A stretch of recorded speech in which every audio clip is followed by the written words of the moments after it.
All right, ladies and gentlemen, welcome back to the channel. Golfballing Pod, episode 279. We got Ryan here, and man, should we just talk about it right away? Lamar Jackson injured, Ravens 1-3. What's going on? Yeah, I think one of my favorite stats I saw the other day is like Saquon Barkley 3-0, Daniel Jones 3-0, Giants still trash.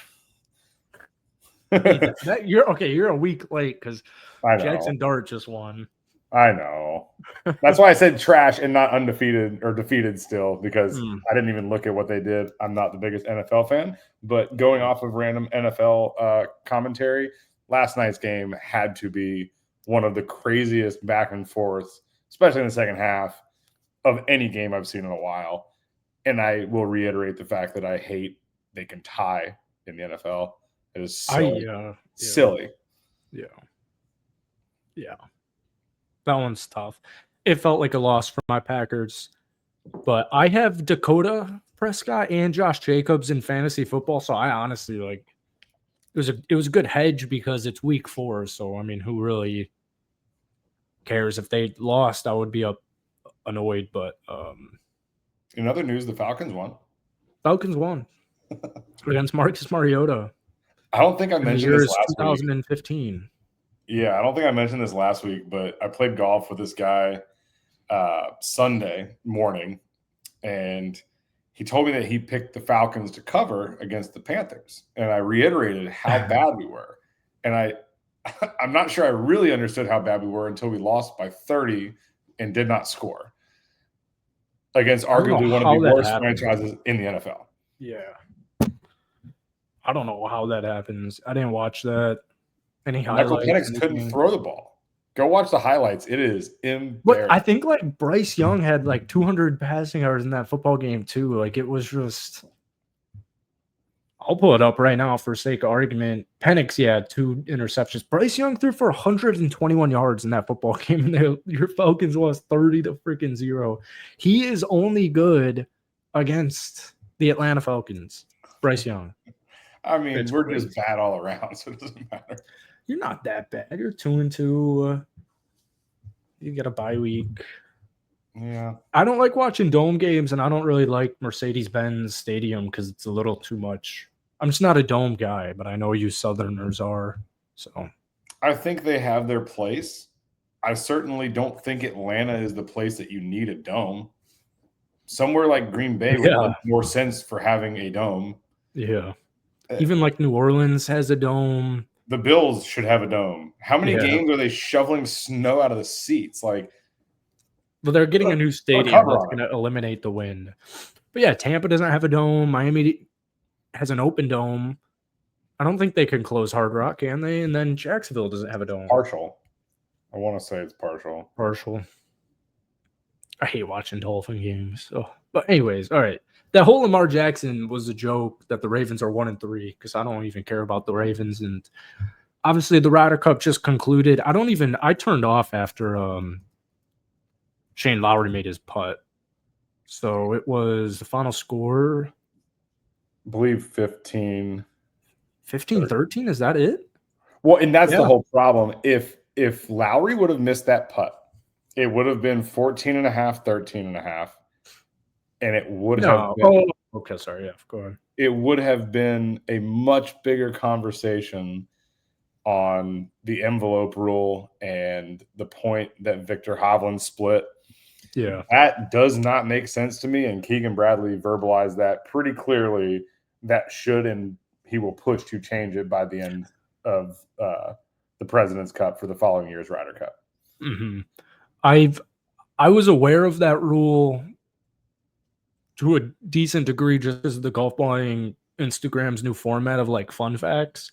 And I've never posted that because I never thought it was like an interesting factoid. And then it actually ended up happening, and it was trending in that direction. That was one interesting Sunday. I'm glad they clawed back, because otherwise that could have been a really boring entire Ryder Cup. Did you watch it? Did you play on Sunday? What were you doing? They didn't tee off till noon, so I teed off at 9. fired off my best round of the year at Babcock. Yep. And then went home, and basically they were on the 6th and 7th hole because we had lunch, watched a little bit of it at the bar at Lakewood or Lake House, excuse me. Oh, and, yeah. Oh, yeah. Lake House. But, yeah, I watched the majority of it Sunday. I did not watch much on Saturday. College football was on, a lot of great games. We were already getting our ass kicked. So as I followed it, it was very unappealing to continue watching. I don't think I woke up for a single morning match. So I just watched afternoons, which was so sad. I noticed Bryson and who'd Bryson play with Scotty? These guys are like complete strangers. I find it so fascinating. And I know everyone's talking about it the day after, and everyone was talking about it during, and like when Tommy Fleetwood and whoever looked like they were about to make out, Justin Rose, like the team aspect, like obviously it's all over social media that America does not have that. I can't say this word well. Camaraderie is always, it's not even close to Europe's. I just thought it was funny watching some of these US matchups. These guys look like complete and utter strangers to each other. You know me, I'm not like a huge Bryson fan, but I don't dislike him. I think he's good for the game. His comeback on Sunday was insane. That was so sick. That was so much cool fun to watch, dude. I threw out a tweet whenever he like whenever he got it down to like 4 down or whatever, and just like a silly little tweet like, is it crazy? I said, like, is it crazy to say, like, if Bryson DeChambeau wins his match, that USA might actually win this? He actually came back. I love Bryson. I know you weren't on your phone all weekend because you have friends and an actual social life, but some of us were on our phones the entire weekend and online. And, dude, people hate Bryson with a burning passion. I don't know. Did you see the whole Fleetwood, Rose, Caddy? Yes.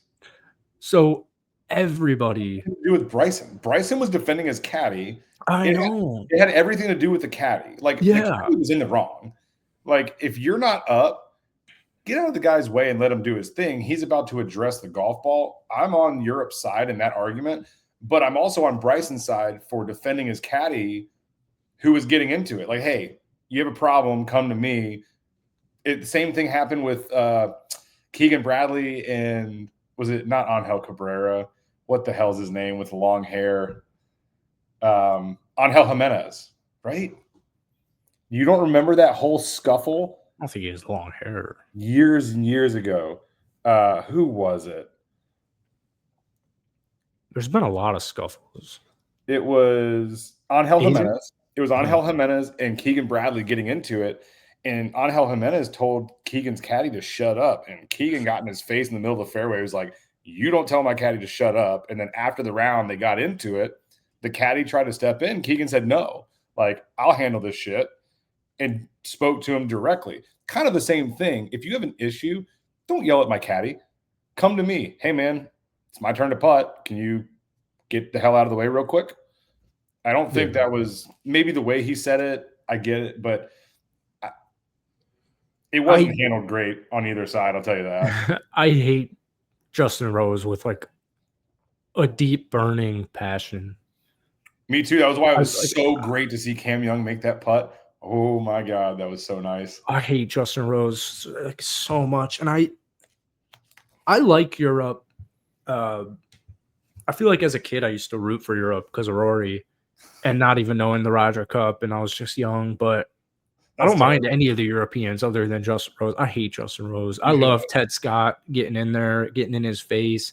I saw I don't like Fleetwood's caddy is cool every day other than 3 days every 2 years. And he went up and he's big and he's got a left sleeve, and everyone on Twitter was like saying, you don't want to mess with this guy. He's like a man and all this stuff. And he told they finally picked up the mics and he went over to Bryson's caddy, and Bryson was like, let's just chill out. Let's chill out.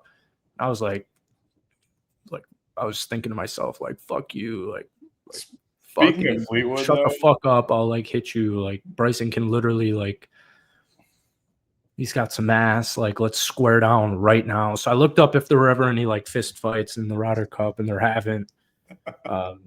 But yeah, Fleetwood's caddy's a cool guy, and that was a misunderstanding, and they cleared it up immediately after. But I will say on the Fleetwood topic, I'm gonna have to go hand up. I commented somewhere on the internet that Justin Thomas was a sacrificial lamb, and for him to come back and make that putt to win his match on 18, JT, if you're watching, I apologize. I just had a conversation about JT a few hours ago, and the person was saying like, I didn't want JT. I was surprised he was on that team. Nobody wanted JT on that team before the Ryder Cup, and then like that's why you have Justin Thomas on your damn Ryder Cup team. I think he only had 1.5 points, though. That was a problem. Okay, but you can say that about everybody up until Sunday.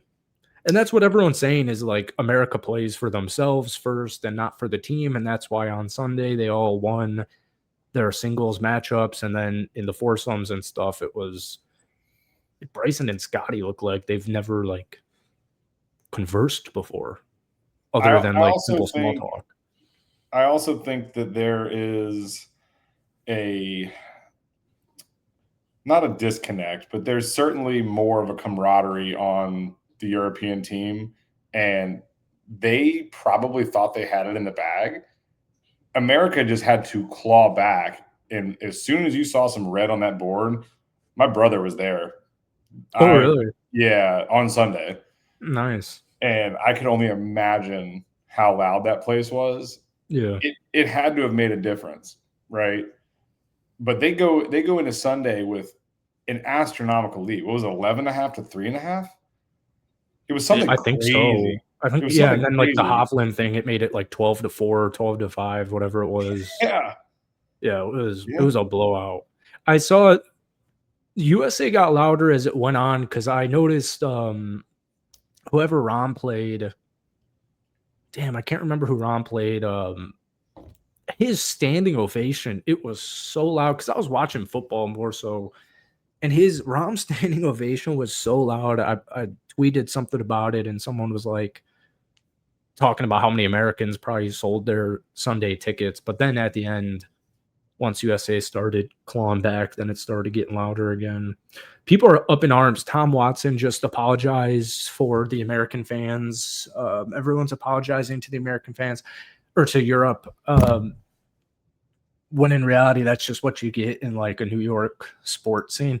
Obviously, some stuff was over the top. I remember at the end of last week's podcast saying like some people are worried about the American fans at Bethpage, but I don't really think there's anything there. I think that's literally how the podcast ended last week. And there was some bad. I thought this was funny. And it just like the video just came out, and let me pull it up. So this guy posted on Instagram when Rory was walking to a tee box, he called him a faggot, and Rory like turned right around, found, not a sheriff, but whoever the hell it was, and was like, kick him out. And then the fan was like, why? And the Rory was like, because you just called me a faggot. And obviously that has no place. Like you should never call, like you're a spectator. Like what I'm trying to say is that is not acceptable. But I thought that interaction was funny because Rory said it too. He said he dropped an F-bomb. And yeah, I know Rory was pissed at the fans, and a lot of Euros were pissed at fans, and well, I'm sure it was like it. The way I see it is like imagine like watching like a Boston Celtic game as like a opposing in like an NBA Finals is like an opposing. There's going to be some bad seeds, and there were some bad seeds the whole time, but that's also just like the Ryder Cup, and that specific instance is the 1% of fans that, I'm sure made it annoying for the European players, and that doesn't have a spot in golf, but. No, have you heard the squeaky toy thing? The squeaky toys. Yeah. The fact that they would serve drinks with those squeaky toys, I know. They knew exactly what they were doing. There's no other reason. Unless the tournament was being put on by a bunch of Jeep owners. I don't really know why they had those. Jeep owners love their ducks. They bought all the drinks. Yeah. It was interesting. I'll say that. They made it at least fun to watch on Sunday and not embarrassing. Yeah. It was a tough one, but Bethpage looked pretty bad. It was not set up right. Keegan even owned up to that. It was just a putting match. It was literally just putting. Who can make the most talks about how the rough is so bad at Bethpage. Didn't look that difficult. Yeah, they trimmed it so much. You're watching some of these rough shots, and the ball is like it looked like a Florida rough to me. The problem, I think, was that they had a little bit of rough, but where the ropes were set up on a lot of the holes, if you sprayed it 15 yards off the fairway, you're in the area that's been trampled already. So once it's trampled, it just sits on top of it like the fairway, and they have no issue. Even, who was it? Bryson on 18, buried in the right rough. Like, he had no problem getting it up there. I was worried when he was hitting that shot. Like, me too. Yeah. You couldn't see the golf ball on TV. Yeah. But a little underwhelming there. Where is it in 2027? You know, America's not won on European soil in 30 years. Doesn't surprise me. Oh, it's in Ireland in 2027. No. Oh, yeah, and then it's right. At Hazeltine in 2029. So, yeah, I saw someone post a course for 2027. It looks insane. Oh, really? Look up the name of it. Someone like posted some pictures. It looks insane. Adair Manor? Yes. That place looks wild nice. Pretty sure the clubhouse is a castle. It is a castle. It is a real castle that I guess you can stay in. It's a hotel. Yeah, this place looks sweet. It does. The water features on there that I saw. Voted #1 resort in the world. It's a 5-star. This looks beautiful. Let's take a trip next year. Yeah, right? You know, I've never loved golf over on that side. I've never. But this looks actual good. I haven't either, but man, St. Andrews and like Tiger Woods is like, all right, let's shoot 61. Where was Tiger? Tiger Woods? Yeah. Like, to not be in attendance was weird. I never even thought of that. He was probably with that. He's dating a Trump chick, isn't he? Trump was there. Yeah, Trump was there. They had snipers. Yep, they had snipers. A lot of Russell Henley funny jokes about the sniper. Yeah. Henley came up big at the end. I know Henley ended up fucking it up. Leaving that short is insane. If anything, that putt needs to be 3 feet by the hole. Yeah. What sucks is he hit it in the bunker and got it over the lip to hit that shot. I mean, that was beautiful. Insane bunker shot. Yeah, that was unbelievable. And to then leave it 6 inches short, like, and then Shane Lowry, right after he hit it, hits it even closer, right on line. But he had a read from Henley, so it's not. That's what I mean, yeah. And this is minuscule, right? But if you power it through the break and you miss, you give your playing partner way less of a read than you do when you leave it in the heart of the hole 6 inches short. Lowry's like, thanks, buddy. I'm pretty sure I got the line on this one. Yeah, Europe made all of it. America never even made any putts until some guys on Sunday, but real shame, but we knew it was coming. I can't believe America was that's like the first, whoever was announcing this was like the biggest upset on American soil when Shane Lowry made his putt. And we talked about that last week. I can't believe America was even the favorite to win this. And the biggest upset on American soil, that might be Europe's best team of the last 20 years. So I disagreed with that, but saw the writing on the wall. Yes, it was tough, man. It was tough. I don't know if we're that dominant if we have a good Friday, Saturday, but I think obviously would help going in, not getting demolished the first 2 days. Morale-wise, no team aspect. There's literally not a team aspect at all. Morikawa and Harris English is the most random, and he doubles down on it. Morikawa should have never been on that team. Well, okay, I liked Morikawa. Morikawa at the 2021 Ryder Cup at Whistling Straits pretty much like sealed the deal. I liked Patrick Reed, saw a lot of that. But just like that whole, even the last American team in 2021, DJ Brooks, all these guys are at least like friends. They know each other well, and there's at least some team aspect. And Ben Griffin's a recent riser. JJ Spawn was ready to quit golf a year ago. He's a recent riser. I know Sam Burns has some friendships on there. Morikawa had half a point all week. Tell me Keegan shouldn't have played. Tell me they shouldn't have picked Patrick Reed. There's so many alternatives as a captain that could have transpired. That's such a ballsy pick, though, Patrick Reed. Well, he came 7th in LIV. And then he was like top 5 in the Masters. He's had recent success against the best players in the world. I get that they don't play them every day, but imagine only playing, what do they do? 15 tournaments a year, 12 tournaments a year. So if a guy that doesn't even play that often comes into the not hardest, US Open's the hardest, but one of the more prestigious tournaments against the best players in the world and top 5s it, even not really having that competition all year, you got to at least consider him. And I never heard his name thrown out there just because people don't like him. Yeah.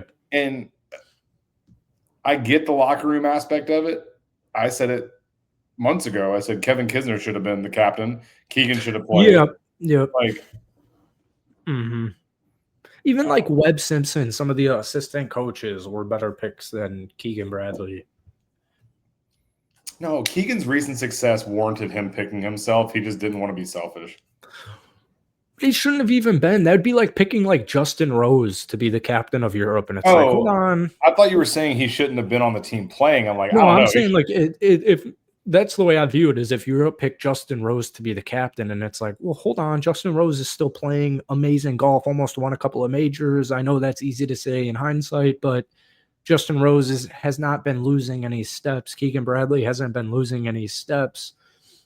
Why are you picking? You pick a Luke Donald type of character. Luke Donald was 2023. He was 2025. Like, I think Luke Donald's sick. Northwestern alum. I don't even know if he was a Northwestern alum. Went to Northwestern. I think he still lives in Chicago, or part-time lives in Chicago. I don't know why this just popped in my head, but Chicago, the Illinois game, did you see Dave Portnoy's quote about lightning? I saw Dave Portnoy's quote about lightning, and I do agree. I don't remember that ever being a thing growing up. Correct. And you know what else I don't remember being a thing growing up is like, I've never, ever thought of strokes gained in my life. Ever. One time I've never, ever thought ever about strokes gained. And it's all that was on. Once again, I know you're not on social media. All of these like golf.com, fried egg, no laying up. This is Collin Morikawa and Harris English have the worst strokes gained out of the 45, blah, blah, blah. When the hell has advanced analytics ever played a part into the Ryder Cup? And now it's like the leading, rationality. That's what I'm saying. People are flipping their shit over strokes gained. I've never thought of strokes gained on the PGA Tour in my life. Going back to your point on JT, that's why you can't even bring that into the mix, because there's some people like the Justin Thomases and the Patrick Reeds and the Brooks Koepkas who just get into those atmospheres and do really, really well, to where you have to take that into consideration versus Yeah, tee to green, they were, a little lackadaisical, but on the green, they were plus 1.5 strokes gained. Yeah, Sam Burns. Yeah, I don't think you can really go off that for a Ryder Cup. I understand the analytics in a normal tournament, just based on, hey, this course is playing really tough tee to green, and if you're hitting a bunch of fairways, you don't have to make a bunch of putts because you're not making big numbers. But it's hard to say that when Europe made every fucking putt they looked at. Sam Burns was the best. They made everything. Yep. Everything. Yeah. I forget what match it was, but somebody was like, this team has made 8 birdies through 15 holes and they're down 2. On America, yeah. Yeah, it's like Russell Henley had the most birdies on Sunday, I think maybe of the whole Ryder Cup on the Sunday singles, and lost to Shane Lowry. Yeah. And Sam Burns, even thinking of Sam Burns, he was the best strokes gained putter on tour this year. Sam Burns hasn't won in 2+ years. I don't know why. Like, yeah, you pick Sam Burns because of his putting. He was the best putter on tour this year. Okay. Yeah. If you didn't tell me that, I would have never thought Sam Burns was the best putter on the PGA Tour. He didn't win a single time. Like, what the hell does it matter? Yeah. And now they got Oberg. And who do we have? Our youngsters are like Ben Griffin. He did JJ Spawn. He did better than I thought. I know, but I'm saying there's no like 19-year-old phenom on America. That's actually, you know what? Maybe it's coming. Yeah. Mark my words. That kid that's going to UGA. Jackson. Hell yeah. The Walker Cup, or these kids look really good on America's side playing in these AM events. I will give you that for sure, because they do look. There's so many you lose track of these kids' names because they look good. And you're right, that Jackson kid is everywhere. Dude, he shot 63-63 to qualify for the U.S. Open. Tell me that kid doesn't go on tour next year and probably get picked for a Ryder Cup bid in 2027. Ooh, I'm calling it right now. Put it on paper. Yeah. What's his actual name? I don't know. I feel like it's Coverin or. No, that's Auburn kid. Oh, really? Yes, Coven's Auburn. Dude, you're talking about I can find him right now. Not Patrick. No, yeah, Jackson Coven's a Auburn guy who has played in a couple events. But there's a kid that is Mason Howell. What is it? Mason Howell. Yes. That kid literally is like 19 years old. I'm going to go ahead and make an early call. He's not, right? Mason Howell's like the kid who's literally intending to play in Georgia and is still. That's what I'm saying. He's 18, not 19. He's 18 years old. Yeah. He won the USAM, a 7-6 victory in the final match. Will not finish his time at UGA. He will end up winning some tournament, getting his card, saying bye to Georgia, and by 2027, he will be our Oberg. Yep. That's my call. He was the 63rd seed and won the USAM. Yeah. I don't know why he was the 63rd seed. Kids. Yeah, maybe this is wrong. This is a huge USGA. Maybe that's some clickbait.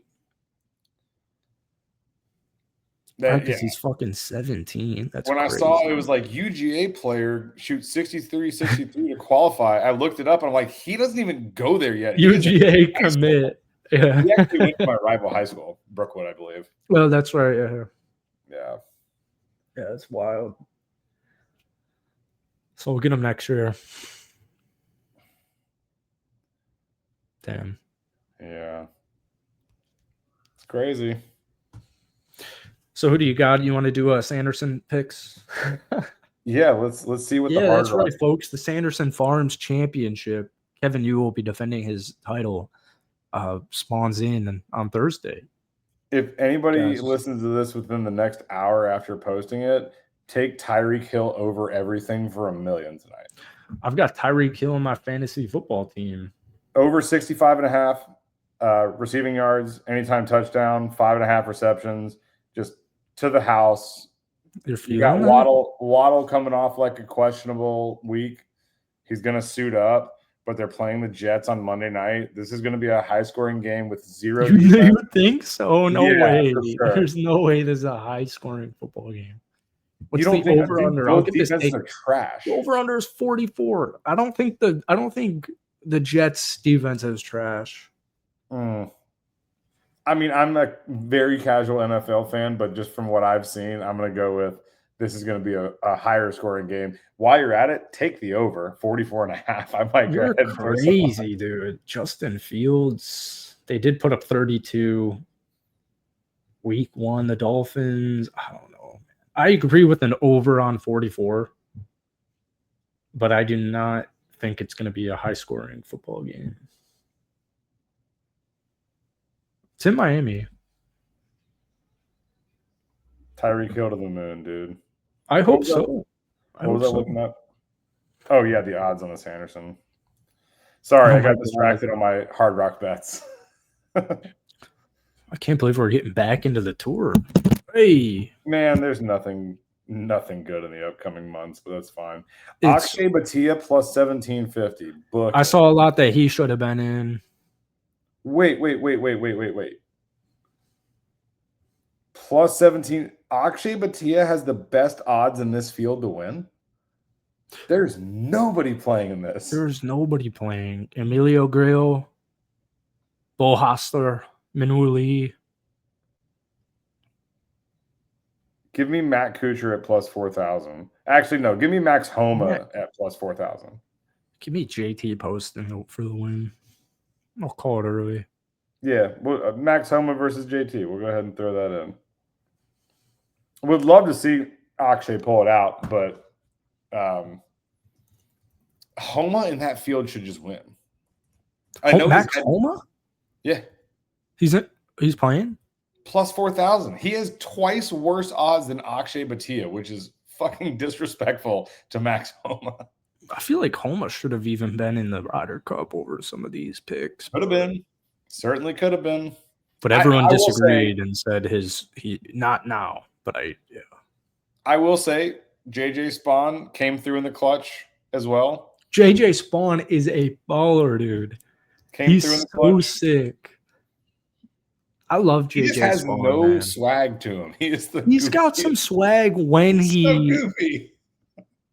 I think he's just like more of a humble. Like he wanted to quit golf 1 year ago, and then just out of nowhere won the U.S. Open.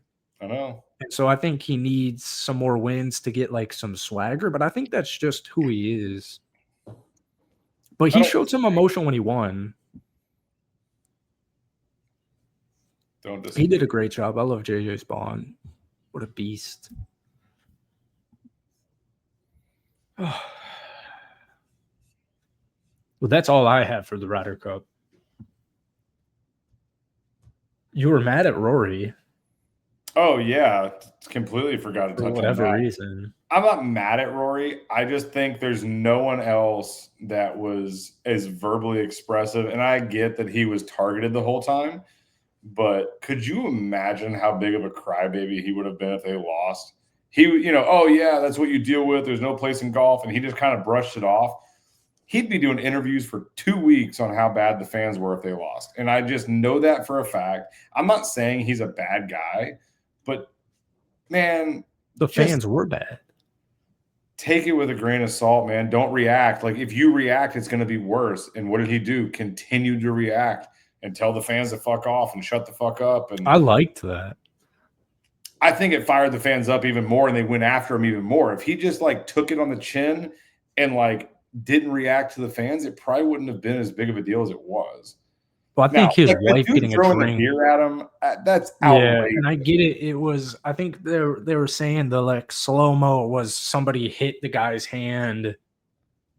Somebody hit the drink that I don't think somebody threw a drink. It looked like a guy went like this. It with my water bottle, it looked like he had it and went like this and tossed it.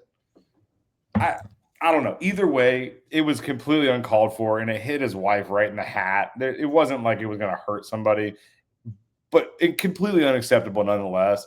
When you're talking and you're chanting and the guy's addressing the ball, that is just part of the game. But, yeah, all in all, I just think he didn't handle that aspect of it very well, and he was being a little crybaby about it. But That's just. I mean, somebody throws a drink on your wife. That was well after he reacted to all this shit, and that's what I'm saying. If he hadn't This was reacted, Saturday. if he said, hadn't "Fuck reacted, you, fuck you, fuck you." I loved that. I think he was a baller. America has no player that would do that in European soil. Just drop F-bombs to the crowd. I think JT would. I think Justin Thomas would certainly do it. Yeah, I agree. If anybody on that team was going to do it, it'd be him. Brooks, maybe. Yeah, not on the team, unfortunately. Yeah. But with you. DJ. DJ's well, Rory's whole thing was just don't yell while I'm like in my backswing. But no, so there was one that I saw where Rory, like, he had barely addressed the ball and then immediately backed off and told him to shut the fuck up. Like, you weren't even about to hit, and there was so many other people still loud. There's a difference between an abrupt, like, noise in somebody's backswing and having that constant kind of white noise or, static, if you will. I'm the same way. You can have a conversation in my backswing and talk about football if I know you're just talking. But if it's dead silent and then someone just like, "Hey, Jackson," that is a different scenario to me. I've seen numerous occasions of you 100%. Backing off in the backswing and saying, "Guys, come on." But there's a difference between you continuing to talk and I'm quiet and all of a sudden someone says something or asks somebody a question as soon as I'm about to take my backswing. For sure. I just don't have the mental capacity to drown that out. If I know you're sitting there talking to somebody, that's just different to me. Well, same way music. The instance, because I disagree. You disagree here? I'm a back Rory. Yeah. That's fine. I mean, it is certainly objective. Certainly objective. Case by case, shot by shot. It happened multiple times. Him sitting there in a spotted position and saying, "I'm not going to putt till they shut the fuck up." Yeah, dude, it's the Ryder Cup. When you stand up and address the ball, 99% of the fans shut up. Right? Well, yeah, no one's going to shut up if you're squatting behind the fucking ball. Yeah. No one. They're going to sit there and keep egging you on. And you're going to say, "I'm not going to putt until they stop." Come on. Like, let's get real here. I won't lie to the audience. A lot of European hate on the social media this weekend. Oh, baffling amount. These people, Europeans, bitch and moan about Americans. And then they always bring up like fat jokes, like pig jokes.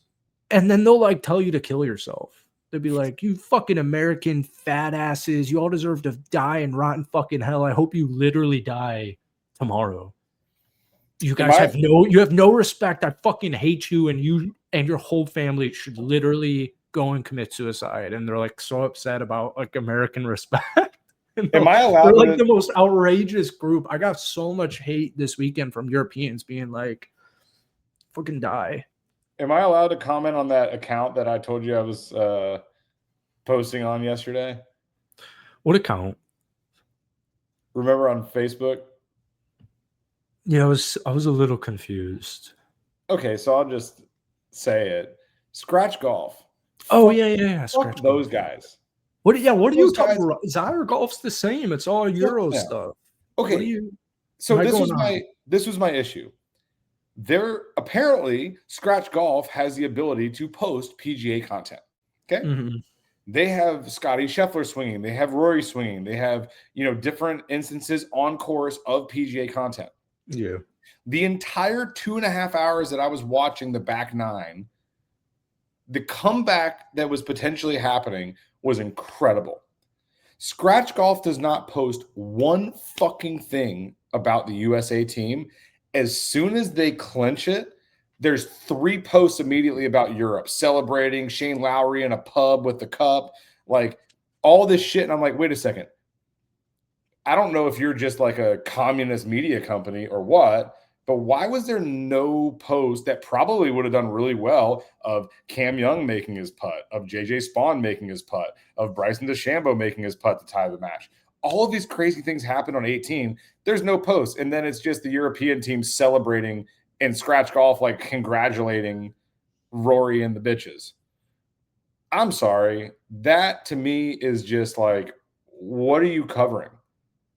You got Dan Rappaport who left Barstool. Yeah, a ton of Rappaport. Dude, I just saw that. He's an idiot for leaving Barstool. I don't know how much they paid him, but when his contract's up, they're not giving him shit because every Dan Rappaport post that goes up gets no clicks. Dude, people hate Dan Rappaport, but he's I think moron. He gets plenty of clicks. He was a way better journalist than he is like a social media personality. Dude, golf social media personalities is bad, man. It's bad. You should see no laying up. He was too good for foreplay. Do you know how much money they make? I don't know. He kind of probably is too good for foreplay. I mean, who isn't? No, but I know what you mean. I don't know. Not in the sense of monetary value. Not in the sense of like what they could potentially make in the income and the revenue streams that foreplay brings in. Like, I don't know about you, but I've never seen a Scratch golf shirt or a hat. Do you know where you see foreplay stuff? Dick's Sporting Goods, PGA Superstore, a ton of pro shops at nice clubs. Every single PGA Tour event has good and foreplay and all those, like the merchandise of the shirts and the hats everywhere. You're telling me they're not making more money overall than Scratch Golf? Sorry. I have a hard time believing that. I'm on YouTube. Foreplay still does very well. Oh my God. Scratch Golf gets like maybe 1,000 views. Thank you. They have that one guy too. He used to do the he's like the gambler guy. He's got a catchy name. I didn't know he was a part of Scratch. Looks like Scratch just went out there and picked up a bunch of golfluencers. They tried and it's failing. YouTube is suffering. Oh my God, dude. They're doing horribly.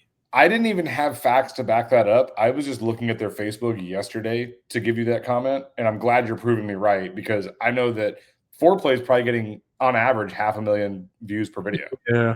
Well, here's Scratch's last 5: 208, 547, 546, 1.6, and 1.2. Scratches?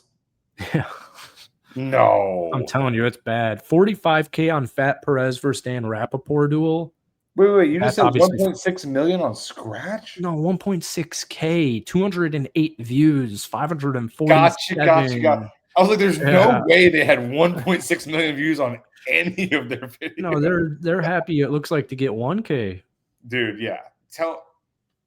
I've never liked Scratch because they always copyright me. Huh? I've never liked Scratch because they copyright, or they used to. I think it's crazy that they give people access to post stuff and other people can't. Like, it's stupid. It has all their shit is branded too. You can literally see the Scratch logo every time you post something. Like because they used to actually do really decent PGA Tour work of like, not behind the ropes, but like just cool, like fun golf moments because they have the ability to post that.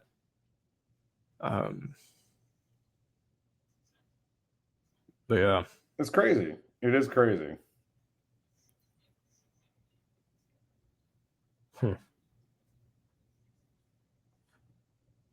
Yeah, they used to do pretty decent though. I won't. But yeah. All right. You got anything else? I don't think so. Well, thank you everybody for listening. Been doing some good numbers recently. YouTube as well. Check us out on YouTube. I will eventually start posting random crap on there. Our golf off season is done. The month of September. The Golfballing Pod is back as we 279 might be a prime number. And we'll get you with the Juicy Sanderson's Farms recap and reaction next Monday. I don't want to watch. Or I meant Sanderson. No one's watching Sanderson. But yeah, I'm saying Max Homa. That's my pick. Oh, yeah, Max Homa. Yeah, JT posting. But yeah, thanks, Ryan, for popping in. And we'll see you folks next week. Tyreek Hill to the moon.